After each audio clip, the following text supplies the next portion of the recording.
The blockchain never forgets. This is the first principle that Elena Rodriguez learned when she was 15 years old, hunched over a borrowed laptop in an internet cafe in Quezon City, teaching herself Solidity programming language while her mother sold fish balls from a cart outside.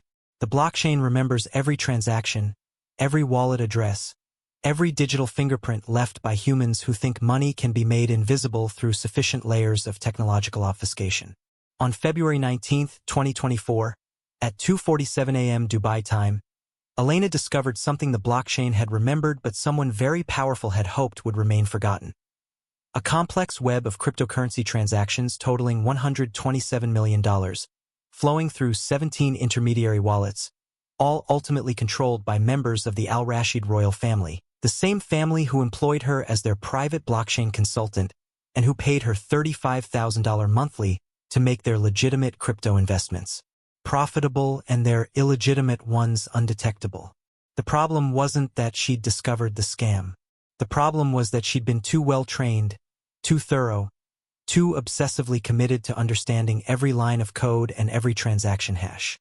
The problem was that Elena Rodriguez, 28-year-old daughter of a fishball vendor and a construction worker who died falling from scaffolding when she was 9, had become so valuable to Dubai royalty that she knew things that could destroy billion-dollar reputations and trigger international financial crime investigations.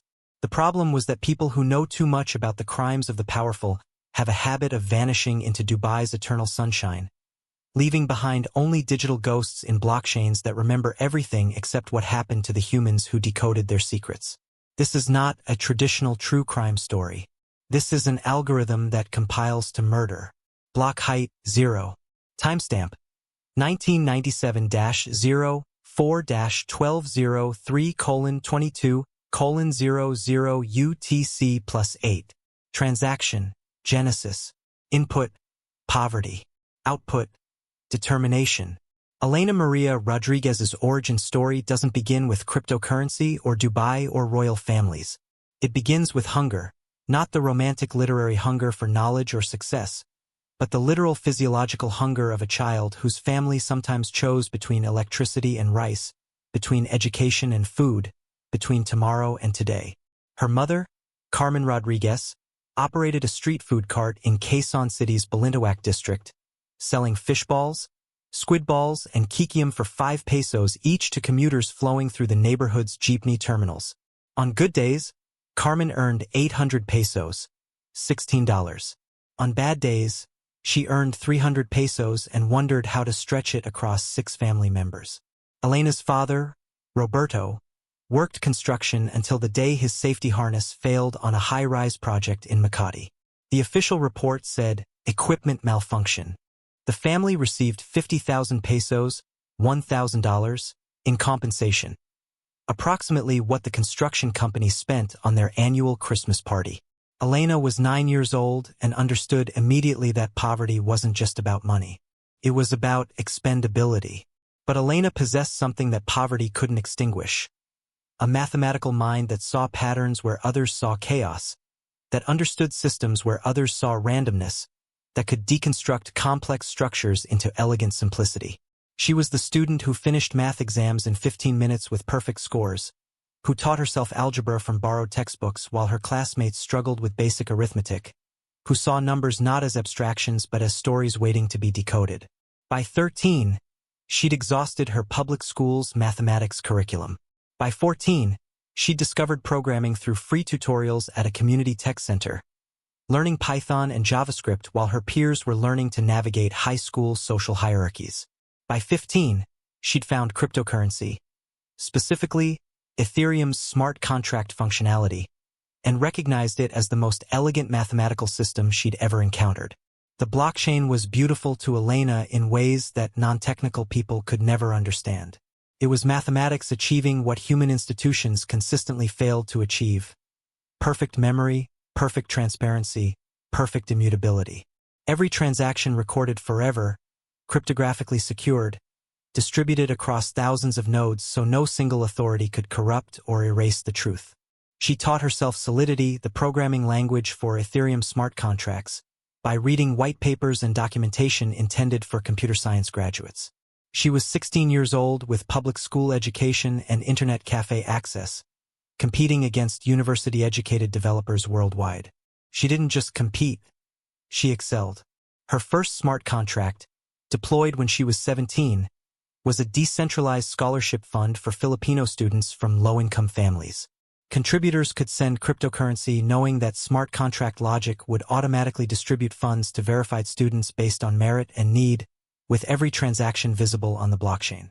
The fund raised 23 ETH, approximately $40,000 at the time, and supported 50 students in its first year.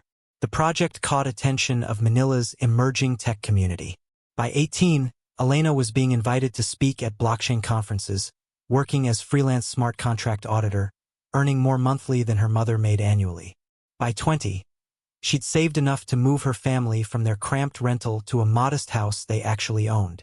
By 23, she'd built reputation as one of Southeast Asia's most skilled blockchain developers, someone who could write smart contracts that were both functionally sophisticated and cryptographically secure, who could audit others' code and find vulnerabilities that senior developers missed, who understood not just the technology but the game theory and economics that made cryptocurrencies functional as financial systems.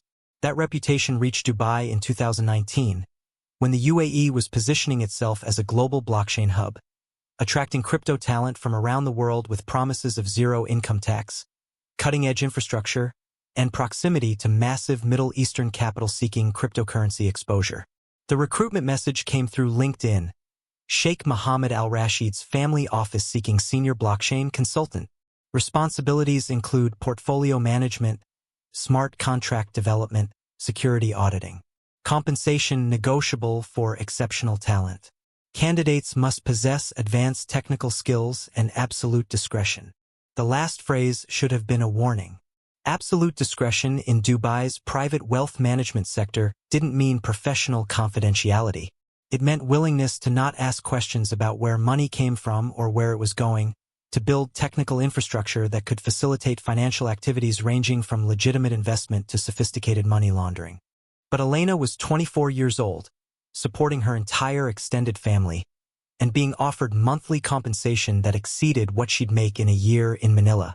She told herself that working for wealthy family meant managing their legitimate crypto investments, maybe some tax optimization that existed in gray areas but wasn't explicitly criminal. She was partially correct. The Al Rashid family's cryptocurrency activities included substantial legitimate holdings: Bitcoin, Ethereum, various DeFi protocols that needed professional management. But the legitimate investments were surface layer, the respectable facade that concealed the real business. Using cryptocurrency's pseudonymous nature and cross-border fluidity to move money that couldn't move through traditional banking systems, to fund activities that couldn't be funded through transparent channels, to build wealth through methods that required mathematical sophistication and moral flexibility. Elena arrived in Dubai in March 2019, carrying one suitcase and a laptop containing her digital life's work. She'd convinced herself she was accepting job managing crypto portfolio for wealthy family. What she was actually accepting was position as technical enabler of financial crimes, whose full scope she wouldn't understand until it was too late to walk away without consequences. Contract address: 0x7422D35CC6634C 0532925 3B 844B C 9 E7595F0BEB0. Function: execute_discretion. Access control only owner. Transparency level 0. Reversibility false. The Al Rashid family office occupied the 87th floor of Emirates Towers, with views of Sheikh Zayed Road's impossible architecture and the Burj Khalifa piercing the sky like a needle threading heaven. The office was deliberately understated. No family crests or royal photographs. No obvious displays of wealth that might attract regulatory attention. Just efficient workspace where 50 employees managed approximately $4.3 billion in assets across traditional investments, private equity, and increasingly cryptocurrency. Elena's role was technically titled Senior Blockchain Consultant, but functionally she was the family's crypto architect, designing wallet structures, implementing security protocols, managing a portfolio that had grown from $80 million when she joined to over $600 million by 2024. She reported directly to Faisal Al Rashid, the family's CFO and the sheik's youngest son, a 33-year-old who'd earned MBA from London School of Economics and whose understanding of cryptocurrency was sophisticated enough to be dangerous. Her first year was relatively innocent. She built cold storage solutions for the family's Bitcoin holdings, implemented multi-signature wallet security requiring multiple family members to authorize large transactions, and developed smart contracts for automated DeFi yield farming that generated returns averaging 12 to 18% annually. The work was technically challenging and legally unambiguous, wealthy family using cutting-edge technology for investment purposes. But by her second year, the requests began shifting into uncomfortable territory. "We need a mixer service," Faisal told her during a meeting in June 2020. "Something that can break the transaction trail between input addresses and output addresses. Make it mathematically impossible to prove connection." Elena knew what mixing services did. They obscured cryptocurrency's traceability by pooling multiple users' funds and redistributing them through complex transaction patterns that severed the connection between original source and final destination. Mixing services had legitimate privacy applications, but they were primarily used to launder cryptocurrency obtained through illegal activities. "That's not typically what family offices use for investment management," Elena said carefully, trying to gauge how directly she could question the request without threatening her position. "We have privacy concerns regarding business competitors tracking our investment strategies," Faisal replied smoothly. "Completely legitimate need for transaction obfuscation. Can you build it or not?" She could build it. That was never the question. Elena's technical capabilities far exceeded what most blockchain developers could achieve. The question was whether building it crossed ethical lines she'd drawn for herself, and whether refusing might cost her the position that supported her entire family. She built it, a sophisticated mixing protocol that used ring signatures and stealth addresses to make transactions effectively untraceable. She told herself it was for legitimate privacy purposes, that wealthy families had valid reasons to obscure their investment activities from competitors. The requests continued escalating. 2021. Build cross-chain bridges that allow moving value between blockchains without going through centralized exchanges. Translation: move money across different crypto networks without leaving transaction records on exchange platforms that cooperate with regulators. 2022. Develop smart contracts for tokenizing physical assets into NFTs with flexible ownership structures. Translation: create digital representations of real-world assets, real estate, art, gold, that could be bought and sold on blockchain without traditional ownership verification or taxation. 2023. Implement privacy protocols using zero-knowledge proofs for transaction validation without revealing sender, receiver, or amount. Translation: enable completely anonymous transactions that still technically function on public blockchains. Each project individually seemed defensible. Privacy technology had legitimate applications, but collectively, they formed infrastructure purpose-built for moving and hiding money at scales that suggested something beyond personal wealth management or competitive privacy concerns. Elena tried not thinking about end purposes. She focused on technical challenges, the elegant problem-solving that had drawn her to blockchain originally. She was well compensated. Her salary had increased to $35,000 monthly by 2023, plus bonuses that had allowed her to buy a house in Manila for her mother, pay for her younger siblings' university education, and accumulate savings she'd never imagined possible. But the moral compartmentalization became impossible to maintain in February 2024, when Faisal asked her to audit transaction history for several wallet addresses, ostensibly to verify they hadn't been compromised, but actually to ensure something else.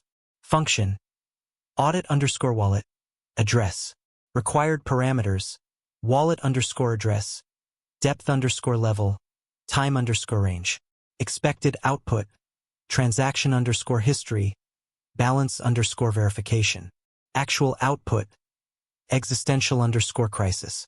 The audit request came through encrypted message on February 18, 2024. Elena, need comprehensive review of these 17 wallet addresses. Full transaction history, balance verification, interaction analysis with external addresses. Complete report by end of week. The request seemed routine. Elena had conducted hundreds of wallet audits over 5 years, standard security practice to verify that private keys hadn't been compromised, that no unauthorized transactions had occurred, that balances matched expectations. She began the audit that evening in her apartment in Dubai Marina, working from home because deep blockchain analysis required concentration impossible to achieve in the office's constant meeting culture. She pulled transaction histories for all 17 addresses, feeding them into custom analytical tools she'd built for tracking complex transaction flows. The first anomaly appeared within 30 minutes.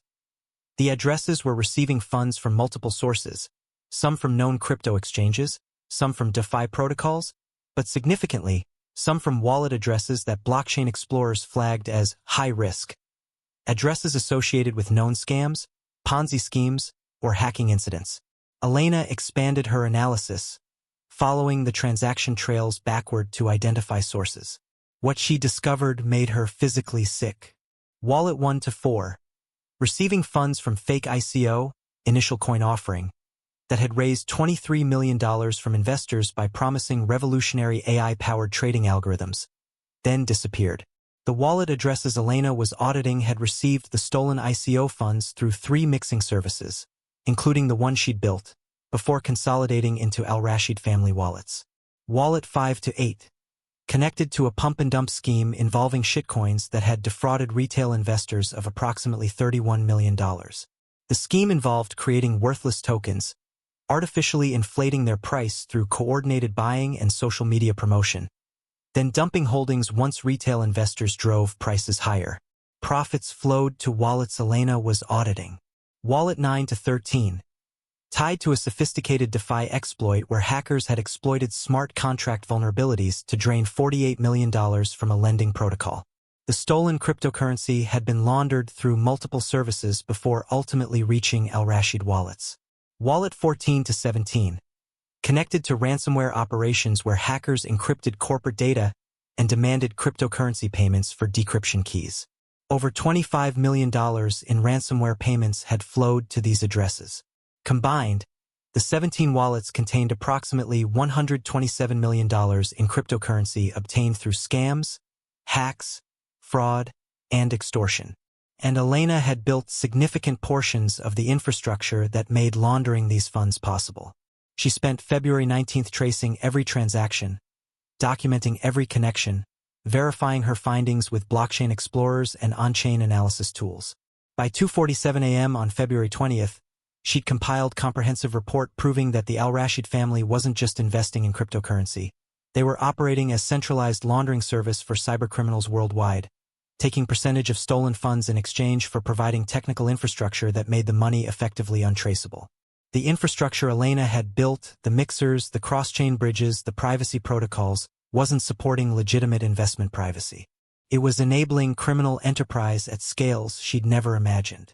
Her first instinct was reporting to authorities immediately, UAE's Financial Intelligence Unit, Interpol, FBI's Cryptocurrency Crime Division.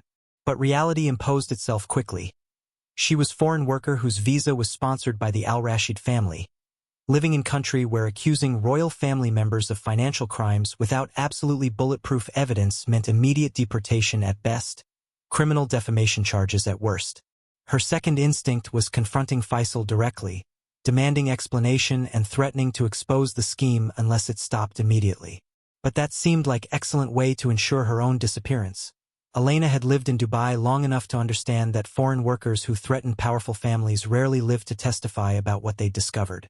Her third instinct, the one she ultimately chose, was documenting everything thoroughly, creating backup copies of all evidence, and preparing to leak information to international media and law enforcement simultaneously from position of safety outside UAE.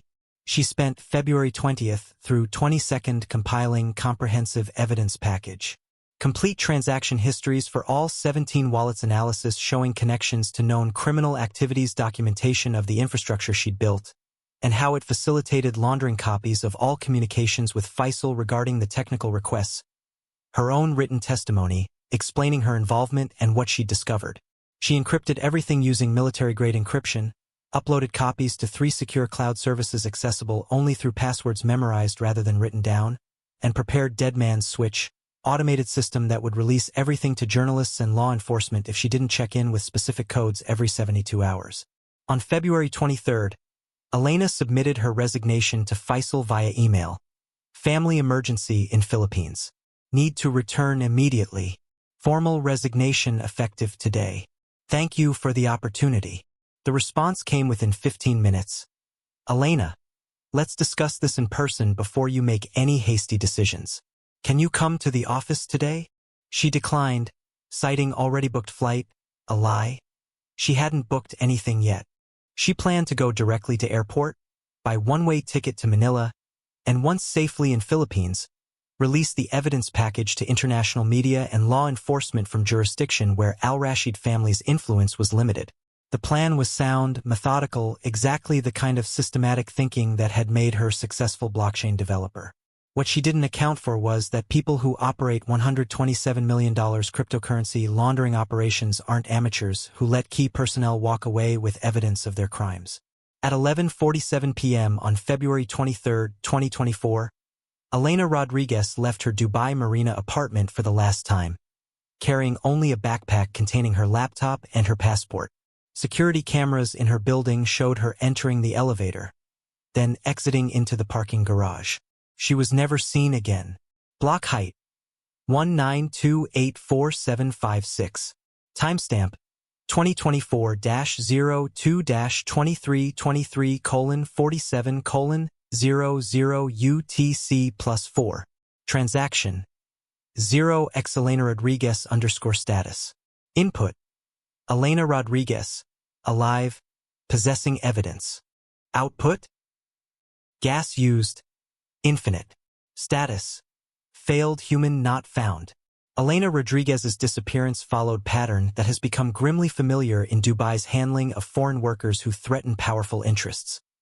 No body, no witnesses, no evidence, no investigation that proceeds beyond perfunctory motions. The official narrative emerged within 48 hours.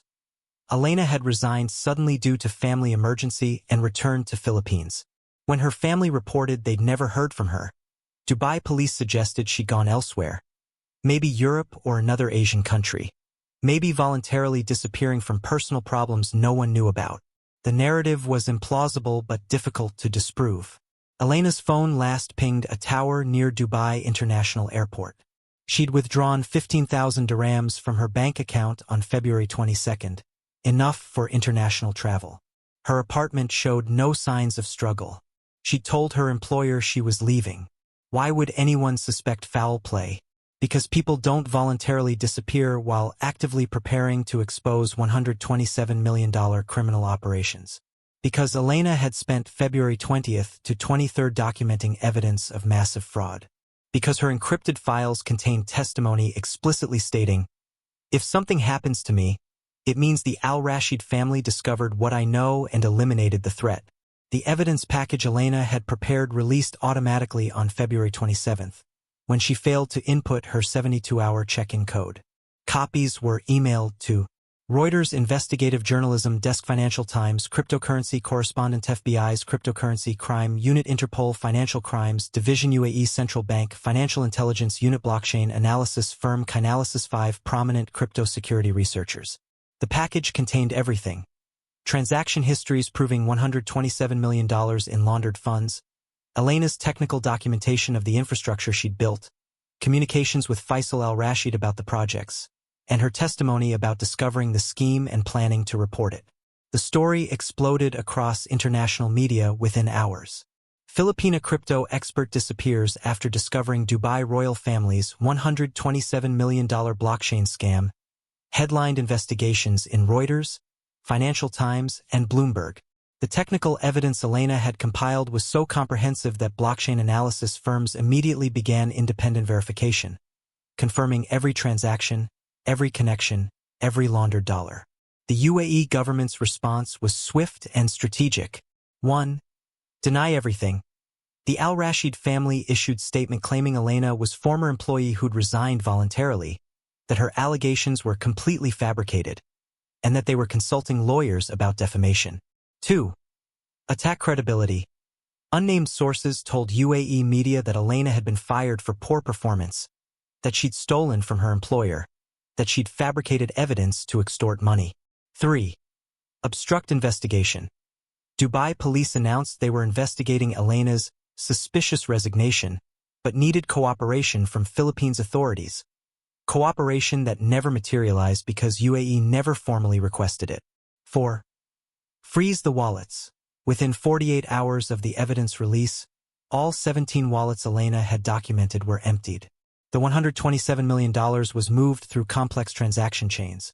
Some to new wallets, some converted to privacy coins like Monero that are practically untraceable, some seemingly vanished into mixing services so sophisticated that even expert blockchain analysts couldn't follow the trail. The technical sophistication of the wallet evacuation suggested it was executed by someone with Elena's level of expertise, possibly using infrastructure she'd built but hadn't documented in her evidence package.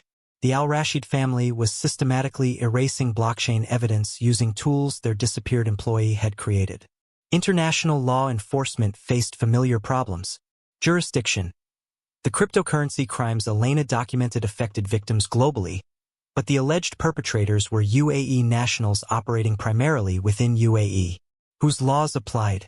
Which agencies had authority to investigate? Blockchain ambiguity. While Elena's analysis proved that stolen funds reached Al-Rashid wallets, proving the family knew the funds were stolen, rather than being innocent recipients who happened to hold wallets that received tainted crypto, required evidence beyond blockchain data. It required testimony, communications, documentation of intent. Diplomatic complications. Aggressively investigating Dubai royal family for financial crimes would strain international relationships with UAE, a strategic ally and major economic partner. Multiple governments were willing to make public statements about concerns, but unwilling to pursue prosecution that might damage diplomatic ties. Missing witness. Elena's testimony was crucial to proving knowing participation in money laundering. Without her alive to testify, the case became circumstantial. Suspicious transaction patterns and technical infrastructure that could theoretically have legitimate purposes. The investigation stalled. The Al-Rashid family remained free, officially cleared of wrongdoing by UAE authorities who found insufficient evidence to proceed with charges. The blockchain wallets remained empty. The laundered funds disappeared into crypto's vast anonymous networks. Elena Rodriguez remained missing. Function. Investigate_disappearance. Required. Evidence, witnesses, political_will. Available, evidence. Missing, witnesses, political_will, Elena_Rodriguez. Status. Investigation. Terminated. The investigative journalism that followed Elena's disappearance represented some of the most sophisticated blockchain forensics ever conducted. Teams from Reuters, Bloomberg, and independent investigators at Chainalysis spent months tracing transaction patterns Elena had documented, verifying her analysis, and attempting to follow the money after the wallets were evacuated. What they found corroborated everything Elena had reported and revealed even worse truths. The Al-Rashid laundering operation wasn't isolated. They'd been providing cryptocurrency cleaning services to criminal organizations globally since at least 2019, with total processed funds estimated at $400 to $600 million. Elena had discovered only the most recent and traceable portion. Elena wasn't their first technical employee to disappear. Blockchain investigators found evidence of at least 2 previous crypto consultants who'd worked for Al-Rashid family office and subsequently vanished after brief employment periods. Neither disappearance had been investigated thoroughly. Both were dismissed as voluntary departures. The infrastructure Elena built was still operational. Despite the evacuation of the 17 documented wallets, investigators found evidence that the mixing services, cross-chain bridges, and privacy protocols she developed were still processing transactions, still laundering cryptocurrency for criminal clients worldwide. But the most disturbing finding was the sophistication of the operation's security. Whoever was managing the Al-Rashid crypto operations after Elena's disappearance possessed technical skills comparable to hers, suggesting either they'd hired replacement with similar expertise, or they'd somehow obtained access to Elena's knowledge, methods, and possibly her encrypted files. The latter possibility raised horrifying questions. Had Elena been interrogated before she was killed? Had they extracted passwords, access codes, technical documentation through coercion or torture. Was her death quick, or had it been prolonged by their need to drain her expertise before disposing of her? Elena's family in Philippines became public faces of the campaign for justice. Her mother, Carmen, now 62 years old and still selling fish balls from a cart despite her daughter's previous financial support, gave tearful interviews describing Elena's dedication to family, her pride in her technical accomplishments, her fear in her final communications that she discovered something dangerous. She called me on February 22nd, Carmen told reporters. She said she needed to leave Dubai quickly, that she'd explain everything when she got home. She said, "Mama, if anything happens to me, I left evidence that will show the truth." Then she said she loved me. That was the last time I heard my daughter's voice. Elena's younger brother, Miguel, who'd used his sister's financial support to graduate from computer science program at University of Philippines, conducted his own blockchain analysis, verifying Elena's findings and discovering additional connections she hadn't lived long enough to document. He presented his analysis to Philippines' Congressional Committee investigating the case, providing technical testimony that even non-technical legislators could understand. "My sister built the technology thinking it would be used for legitimate privacy protection," Miguel told the committee. "When she discovered it was being used to launder hundreds of millions stolen from victims worldwide, she tried to do the right thing. She tried to report the crimes. And she was murdered for it. The blockchain proves the crimes happened. It doesn't prove who killed my sister, but the circumstantial evidence is overwhelming." Philippines government demanded investigation from UAE authorities, requested cooperation on locating Elena's remains, and threatened diplomatic consequences if the case remained unsolved. The demands were largely performative. Philippines had limited leverage over UAE, which was a major source of remittances and employment for Filipino workers, but they maintained political pressure that kept the case in public consciousness. International blockchain community mobilized. CipherTrace, Chainalysis, Elliptic, and other major blockchain analysis firms donated resources to tracing the Al Rashid laundering operations. Major cryptocurrency exchanges implemented enhanced screening for transactions connected to the documented wallets. Cybersecurity conferences dedicated panels to discussing Elena's case as cautionary tale about the ethics of building privacy technology. A memorial fund was established in Elena's name, providing scholarships for Filipino students studying computer science and blockchain technology. The fund's charter included specific language. Recipients must commit to using their technical skills ethically, to refusing to build technology that enables financial crimes regardless of compensation offered, and to Elena's principle that the blockchain's transparency should serve justice rather than obscure it. But none of this brought Elena home or secured justice for her murder. Block height, current. Transaction, ongoing. Elena Rodriguez. Status equals disappeared. Justice. Status equals pending. Truth. Status equals recorded_forever. Blockchain. Status equals remembering. 2 years have passed since Elena Rodriguez vanished from a Dubai parking garage, carrying evidence of $127 million in cryptocurrency crimes and hopes of exposing criminal enterprise that had co-opted her technical expertise. Her body has never been recovered. The prevailing theory among investigators is that she was intercepted in the parking garage, possibly drugged or incapacitated, then transported to a location where she was interrogated about her evidence packages and ultimately killed. Her body was likely destroyed through methods that left no physical evidence: incineration, chemical dissolution, or disposal in desert locations where remains would be scattered by time and weather. The Al Rashid family continues operating openly in Dubai. No charges were ever filed. The UAE investigation was closed within 6 months, concluding there was insufficient evidence to proceed. Faisal Al Rashid gave interview to Arabian Business magazine in late 2024, describing Elena as troubled former employee who'd fabricated allegations before disappearing of her own volition. The cryptocurrency wallets Elena documented remain empty, their contents successfully laundered through systems sophisticated enough that even expert analysts lost the trail. But blockchain never forgets the history. Every transaction Elena documented remains visible, permanent, cryptographically secured evidence of crimes that occurred even if the criminals escape prosecution. The broader impact of Elena's case has been significant. Regulatory changes. Multiple jurisdictions strengthened cryptocurrency regulations specifically to prevent the kind of privacy-focused infrastructure Elena had built. The EU's markets in crypto assets, MiCA regulation includes provisions directly inspired by her case. UAE established new cryptocurrency licensing requirements with enhanced due diligence. Industry standards.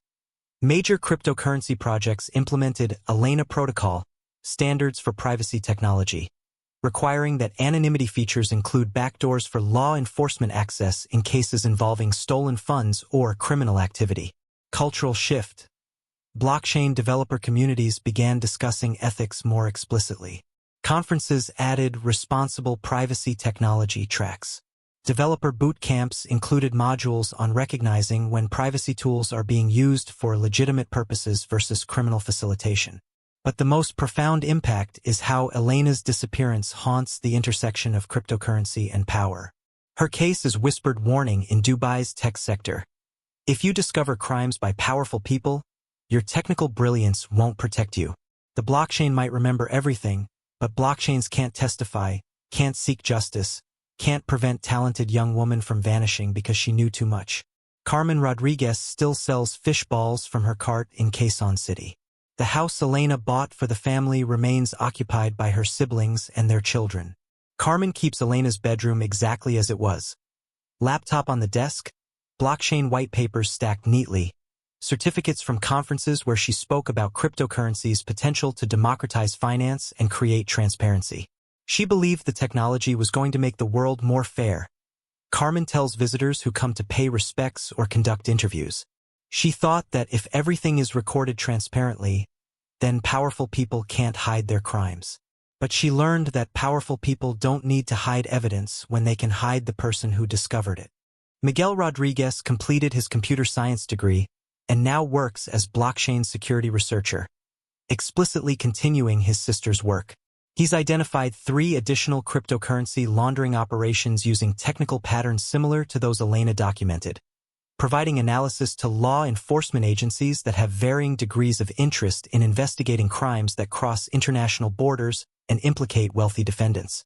Every transaction I analyze, I think about my sister, Miguel says. I think about how she could see patterns that others missed, how she could follow digital money through the most complex laundering schemes. She taught herself these skills in internet cafes while our mother sold street food outside. And she died because she had integrity that wealthy criminals didn't expect from someone they hired as technical help. The blockchain wallets that once held $127 million in stolen cryptocurrency remain visible on public ledgers. Empty now but permanent testament to crimes that occurred. Anyone can view the transaction histories, can verify Elena's analysis, can see proof of laundering operations that were sophisticated enough to process hundreds of millions but not sophisticated enough to hide from brilliant young women who understood blockchain mathematics better than the criminals who employed her. In cryptocurrency circles, Elena's case has spawned an ethics maxim: build for transparency, not obscurity. If clients want privacy technology, ask why. If the answer makes you uncomfortable, walk away. The blockchain remembers your code forever, even if powerful people make you disappear. The International Consortium of Investigative Journalists maintains active case file on Elena Rodriguez's disappearance, periodically publishing updates as new blockchain evidence emerges about Al-Rashid family's continued cryptocurrency activities. The family's operations have become more sophisticated. They've clearly learned from Elena's documentation, but patterns remain detectable to researchers who know what to look for. Anonymous blockchain investigators operating under the collective name Elena's Legacy have made it their mission to track and expose cryptocurrency laundering operations globally, with particular focus on operations serving authoritarian regimes and organized crime. They've helped law enforcement shut down dozens of operations, recovering tens of millions in stolen cryptocurrency.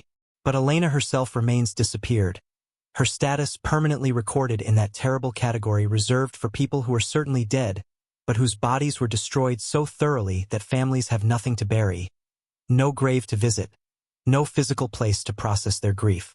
Final block, unwritten. Final transaction, incomplete. Final justice. Pending. Final truth. Immutable. Comment. The blockchain remembers. Humans forget. Power obscures. But mathematics doesn't lie, doesn't forgive, doesn't forget.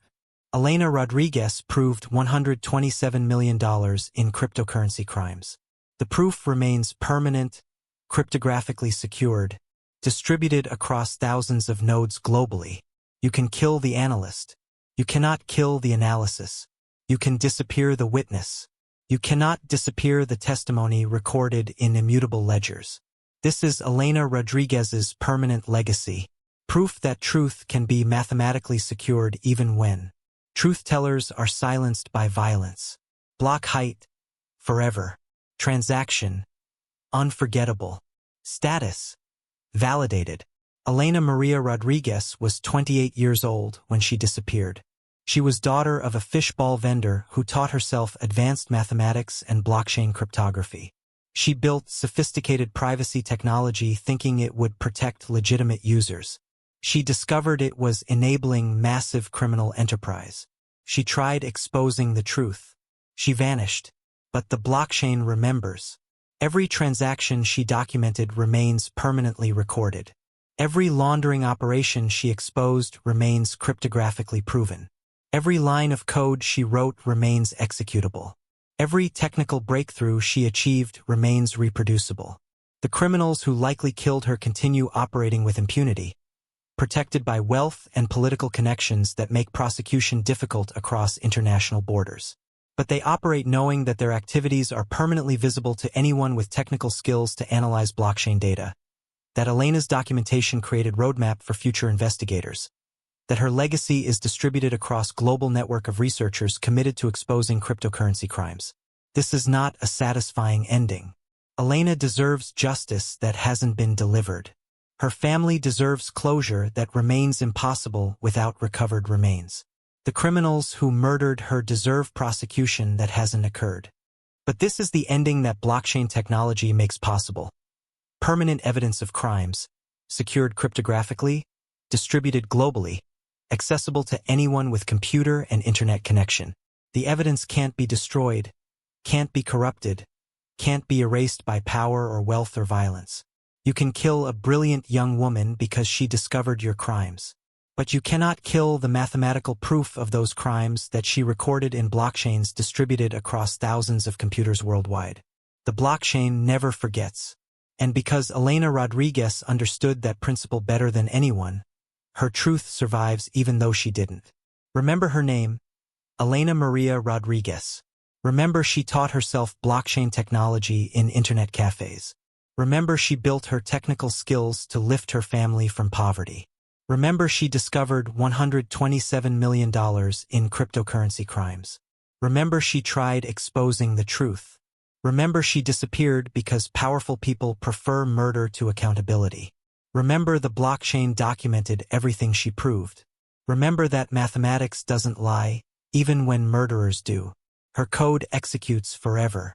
Her analysis remains permanent. Her truth is immutable. Subscribe, share, amplify, because the criminals who silenced Elena count on the world forgetting. The blockchain remembers. We must too.